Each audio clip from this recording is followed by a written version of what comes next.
हाँ जी, नमस्कार। और मैं एस खान, ज़िला निवाड़ी, एमपी से। आज हमारे स्टूडियो में, और ये स्टूडियो भी है और हमारे साहित्य विचार कवि मंच का एक ऑफिस भी है। तो आज हम आपको बताने जा रहे हैं कि हमारे स्टूडियो में एक विशेष हस्तियां यहाँ जो है ये पधारी हुई हैं। तो मैं इनसे आपका तारुफ कराता हूँ, परिचय कराता हूँ। तो सबसे पहले हमारे साथ जुड़े हुए हैं हमारे चैनल के हमारे सहयोगी, हमारे राजीव तिवारी जी, जो हमारे साथ जुड़े रहते हैं। तो हम तिवारी जी, आइए तिवारी जी। नमस्कार तिवारी जी। तो ये जो है हमारे तिवारी जी यहाँ पधार चुके हैं। मैं उनको बहुत बहुत धन्यवाद देता हूँ। ये हमारे चैनल के ये सहयोगी हैं और पत्रकार भी हैं और कवि भी हैं। हाँ जी, ये कवि भी हैं। तो अब हम बात करते हैं हमारे निवाड़ी ज़िले के जाने माने और इनके हिंदुस्तान में जो व्यंग के ये खास तौर से जाने जाते हैं, ये फेमस हैं। और इनकी ये खासियत ये भी है, आप एडवोकेट भी हैं और कवि भी हैं, साहित्यकार भी हैं। और इन्होंने अपना 40 साल 45 साल जो जनता की सेवा की, समाज की सेवा की, ये शासन के एक वो रहे हैं, ये कर्मचारी रहे हैं भारत शासन से। तो हम इनसे बातचीत करते हैं। तो आइए हम आपसे इनको इनके आप हम रूबरू को इनको हम इनसे होते हैं। तो हमारे विनोद वर्मा जी। हाँ जी, तो मैं आपसे ये पूछना चाहता हूँ, आप पधारे हैं, आपको बहुत बहुत धन्यवाद। तो हम आपसे बातचीत करते हैं। तो आप अपना थोड़ा सा हमको तारुफ दें और अपना परिचय दें। धन्यवाद। मैं एस खान चैनल को सबसे पहले धन्यवाद देना चाहूँगा कि आज इस इंटरव्यू शुक्रिया। इंटरव्यू करने का इन्होंने जो विचार रखा, बहुत बहुत धन्यवाद। और आज इस मंच पर जो स्टूडियो में पधारे हैं हमारे कवि श्री पेंटर जी, राजेश पेंटर जी, उनको भी मैं धन्यवाद देता हूँ। कैमरा पर जो हमारे कवि बाल कवि हैं रौनक तिवारी, जिनको राजदीप भी बोलते हैं, उनको मैं धन्यवाद देता हूँ। और हमारे प्रोप्राइटर हैं एस खान चैनल की, एस खान जी, ये बहुत ही दमदार हैं, बहुत ही अच्छा काम करने वाले हैं, बहुत बहुत सामाजिक शुक्रिया कार्य करने आपका। वाले हैं। तो उनको हृदय से मैं एक बार पुनः धन्यवाद देता हूँ। और सबसे पहले मैं अपना नाम बता दूं। मेरा नाम इस समय चलता है एडवोकेट कवि विनोद बाबू वर्मा। जी जी। अब आप ये कहेंगे इतना बड़ा कैसा नाम, जी तो मैं है ये बताऊं कि 31 दिसंबर 2020 को, अर्थात 1 जनवरी 2021 को जब मैं सेवानिवृत्त हुआ, जी तो उसके पहले मैंने अपने जो एलएलबी की थी जी उसके जी डॉक्यूमेंट मैंने जबलपुर भेज दिए थे। उसका रजिस्ट्रेशन 16 जनवरी 2021 को हो गया। जी जी जी। इसलिए मैं एडवोकेट हूँ, अभी वर्तमान अच्छा। में एडवोकेट हूँ। जी जी अच्छा, चूंकि साहित्य और कविताओं की रुचि है तो कवि के रूप में मैं जाना जाता हूँ। जी हाँ। और हमारा एक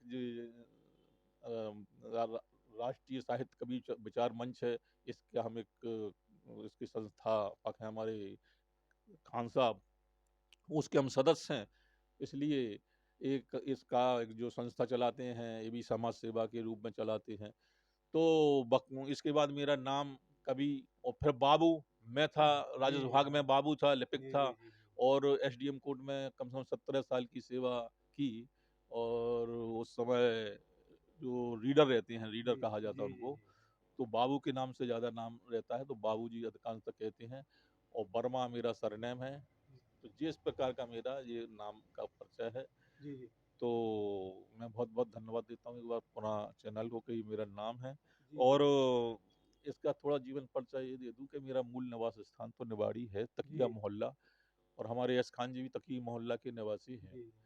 और मेरे ग्रैंड फादर जो बाबा थे, उनके पिताजी यहाँ रहते थे, माने जी मूल निवास स्थान से निवाड़ी है हमारा। जी मेरे जो बब्बा थे डरेले जी कोरी, जी। वो यहीं रहते थे, ग्वालियर में वो मिल में काम करने लगे बाद में। तो मेरा जन्म 1 जनवरी 1959 को हुआ था, इंदौर में हुआ था। अच्छा जी। इंदौर में मेरी माँ बताती है कि इंदौर में हुआ था, क्योंकि मेरे पिताजी वहाँ इंदौर में मिल में काम करने के लिए चले गए थे, वो 1957-58 में।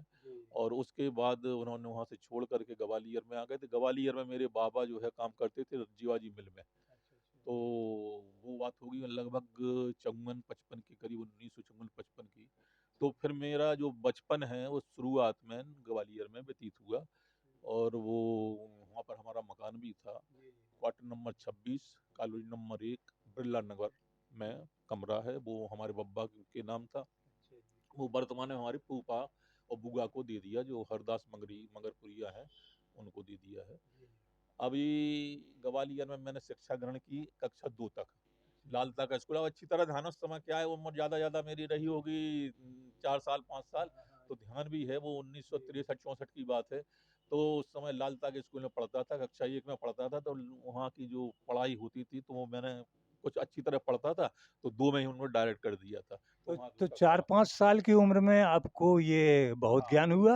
हाँ, तो उस समय भाई पढ़ाई मन लगता था। तो जो जो किताब रहती थी कक्षा 1 की, उनको पढ़ने में बड़ा आनंद आता। उसकी जो बोलने पढ़ने में जो हिचकते हैं, वो हम जल्दी जल्दी पढ़ लेते थे उस समय, अच्छी तरह मुझे ध्यान है। तो वहाँ मुझको उनको उन्होंने कक्षा 2 तक मैंने ग्वालियर से शिक्षा ग्रहण की। इसके बाद हमारे क्या है कि पिताजी वहाँ से चले आए, झांसी में रहने लगे। झांसी में हमारा ममियारा है, हमारी माँ है उधर की। तो हमारा पूरा पिताजी रेलवे में सर्विस करने लगे। हमारे मामा थे दीनानाथ बिहारी, वो बड़े अधिकारी थे रेलवे में। तो उन्होंने उनको रेलवे में लगवा दिया। तो रेलवे में काम, अब वर्तमान में हमारा पूरा परिवार रेलवे में ही वहीं झांसी में निवास करता है। पिताजी चूंकि एक्सपायर हो गए हैं, माँ है अभी हमारी, तो वो बिहारीपुरा में रहती हैं, और मैं केवल निवाड़ी में रहा। तो 1964-65 में हम निवाड़ी आ गए ग्वालियर से में। तो हमारा जो स्कूल है मस्जिद के पास निवाड़ी में स्थित है, प्राइमरी स्कूल मस्जिद के पास, उसमें मैंने कक्षा 3 से 5 तक का शिक्षा ग्रहण की। और उसको ये 1966 से 69 तक यहाँ पर रही शिक्षा। इसके बाद 8वीं, पाँचवीं के बाद 6वीं से 8वीं तक की जो नंबर 1 स्कूल, जो हायर सेकेंडरी स्कूल है निवाड़ी का, उसमें शिक्षा ग्रहण की 3 साल तक। तो 1972 में 8वीं पास की।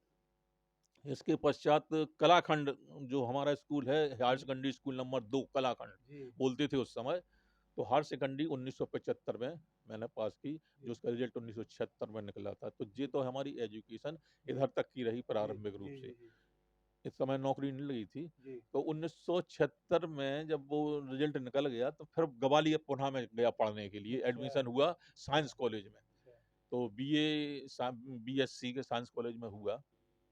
लेकिन उस समय की जो परिस्थितियाँ थी, सर्कमस्टेंसेस ऐसी थी, इकोनॉमिकली थी, पारिवारिक थी। तो जो हमारा ग्वालियर में मकान था उसमें हम रहे, लेकिन वहाँ थोड़ी कुछ असुविधाएं हुई कि कहीं कोई गड़बड़ी ना हो, और कुछ तबीयत भी खराब हो गई। तो वो 1 ही 2 महीने में मैं वहाँ से छोड़ कर के आ गया निवाड़ी। फिर उसके बाद क्या है कि पढ़ाई वढ़ाई वो उस समय अवरुद्ध हो गई। तो 76-77 तक कुछ ऐसा ही रहा।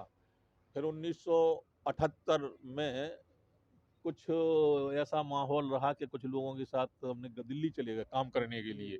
हमारे चाचा हैं वृंदावन नेताजी को सब लोग जानते होंगे, उनके साथ मैं दिल्ली चला गया। हरिनगर में मैं दिल्ली में रहा काफ़ी समय, काम वगैरह वो करते थे टेलरिंग वाला का, तो मैं भी वहाँ रहा। फिर इसके बाद हम उधर से वापस आए। फिर 79 में पुनः मैं गया। अजमेरी का नाम आपने सुना हो, ये गफ्फार वगैरह उनके कुछ उनके साथ एक सीरम है इधर के निनोरा गांव, उत्तर प्रदेश। तो उनके साथ फिर मैं दिल्ली गया। दिल्ली में मुनीर का गांव में रहा काफ़ी समय तक। तो इसी दौरान क्या हुआ कि इंटरव्यू का एक दौर आया, कलेक्ट्रेट में जगह निकली थी, वो थी 79 की बात। तो जून या जुलाई में परीक्षा हुई, तो उसमें पास हो गया। उसके फिर ऑर्डर निकल गए अक्टूबर 1979 में। तो 3/11/1979 को प्रथम नियुक्ति मैंने कलेक्ट्रेट टीकमगढ़ में दी, प्रथम नियुक्ति। फिर वहाँ कलेक्ट्रेट टीकमगढ़ में काफ़ी समय रहे, 2 साल। उसके बाद ट्रांसफ़र बल्लूगढ़ हो गया। बल्लूगढ़ से फिर लक्ष्मीनारायण नायक जी हमारे काफ़ी गुरु जी थे, उनके मदद से लक्ष्मीनारायण नायक जो सांसद भी रहे। सांसद रहे, विधायक भी रहे निवाड़ी के, और जानी मानी हस्ती हैं।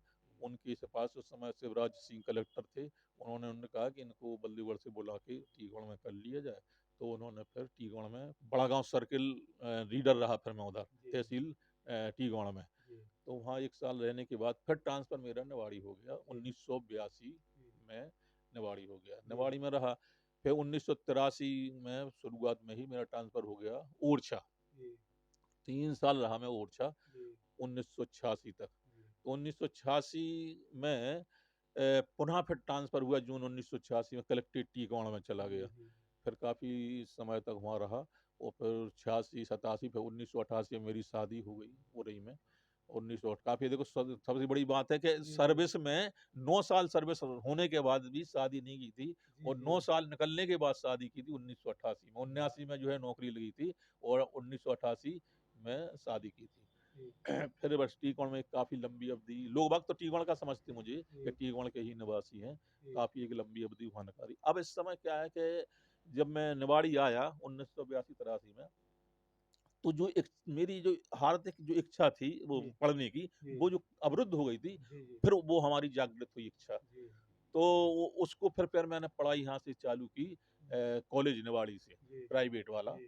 तो वो पढ़ाई मैंने चालू जब की, तो सबसे पहले फार्म भर के यहाँ बीए किया, फिर बीए सेकंडी किया, 86 तक पढ़ता रहा। 86 में ट्रांसफर टीगौड़ हो गया, तो फिर वहाँ पर बीए फाइनल टीगौड़ से किया। फिर इसके बाद एमए भी वहीं से किया टीगौड़ से। और एमए फाइनल करने के बाद फिर पढ़ने की इच्छा फिर भी जागृत रही, तो फिर मैंने एलएलबी वहीं से टीगौड़ से चालू कर दी। तो वो टीगौड़ से ही एलएलबी चालू की। तो 1997 में एलएलबी फाइनल करके, और इसी दौरान क्या हुआ, 2 बार मैं पीएससी एग्जामिनेशन में भी अपीयर हुआ। अच्छा। हाँ, पीएससी 1994 में, 1997 में 2 बार पीएससी में, लेकिन उसमें पास नहीं हो पाया, काफ़ी मेहनत का काम था। तो ये एलएलबी करने के बाद और फिर सोचा कि अब क्या किया जाए, तो इच्छा थी कि राजनीति से एमए किया जाए, लेकिन फिर थोड़ा सी परिस्थितियाँ ऐसी नहीं बन पाई। और फिर क्या किया, पीएचडी करने का भी इच्छा हो रही थी। तो फिर उसी समय क्या निकला कि डिपार्टमेंटल अकाउंट ट्रेनिंग की वो निकली जगह। तो 97 में मैंने फार्म भर दिया, तो सागर 4 माह रहा। तो 1997 में मैंने अकाउंट ट्रेनिंग पास करके वहाँ से आया 1997 में। तो एलएलबी भी की 1997 उसमें जी आपकी अकाउंट ट्रेनिंग भी पास कर ली। और इसके पहले जब नौकरी लगी थी तब मैं टाइप परीक्षा पास नहीं था। तो टाइप परीक्षा की शर्त रखी गई थी, तो आपको 2 साल के अंदर वो करना पड़ेगी परीक्षा पास। तो 1981 में वहाँ से फिर मैंने छतरपुर से टाइप एग्जामिनेशन लगाई, तो टाइप का टंकड़ वाली डिप्लोमा भी प्राप्त कर ली है। तो जितनी भी जो मैंने एजुकेशन प्राप्त की वो सब नौकरी में की। हायर सेकेंडरी में तो नौकरी लग गई थी। उसके बाद मैंने पूरी नौकरी में ही शिक्षा प्राप्त की, तो एमए एलएलबी ये सब वहीं से किया।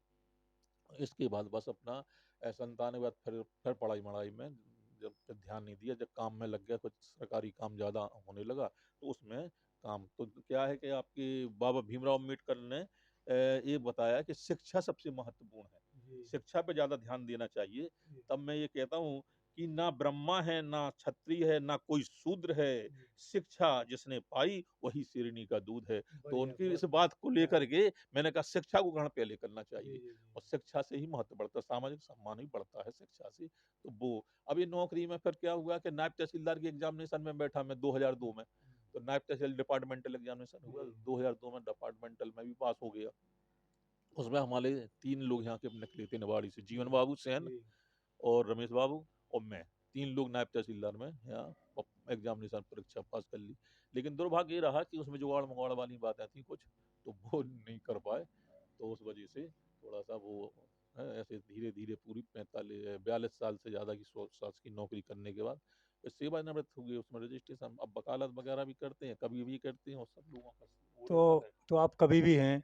हाँ जी। तो लेकिन ये साहित्य का आपको ये शौक ये कब से हुआ? आप हाँ लिखते हैं? हाँ, ये क्या हुआ कि बचपन में झांसी में मैंने वो सुने प्रोग्राम कवियों के, तो उसमें हुल्लड़ मुरादाबादी भी आते थे, और काका हाथरसी भी आते थे। तो वो रात में बचपन में मैं सुनने जाता, जब मैं नौकरी नहीं करता था तब की बात है जी।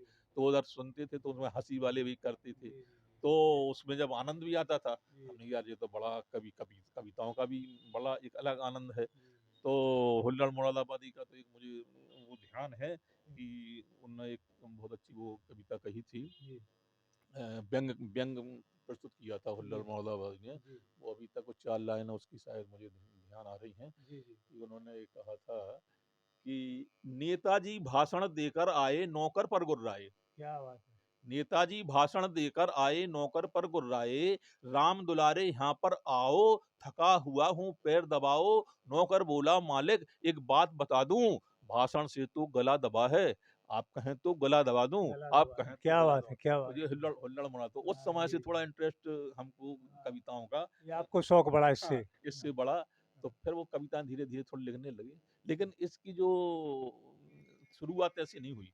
क्या है कि मैं, हमारा लिपिक वर्ग संघ था, जी, उसमें हमारे मिश्रा जी थे, वो अध्यक्ष थे जिला के, और मैं था सीनियर वाइस प्रेसिडेंट टीकण में लिपिक वर्ग संघ का। तो उस समय जो माइक लगाते थे, माइक पे बोलना को बहुत बड़ी बात रहती है। जी, तो उस समय क्या है, माइक पे थोड़ा बहुत नारेबाजी करते रहते, तो उससे थोड़ा हिम्मत बढ़ती रहती थी।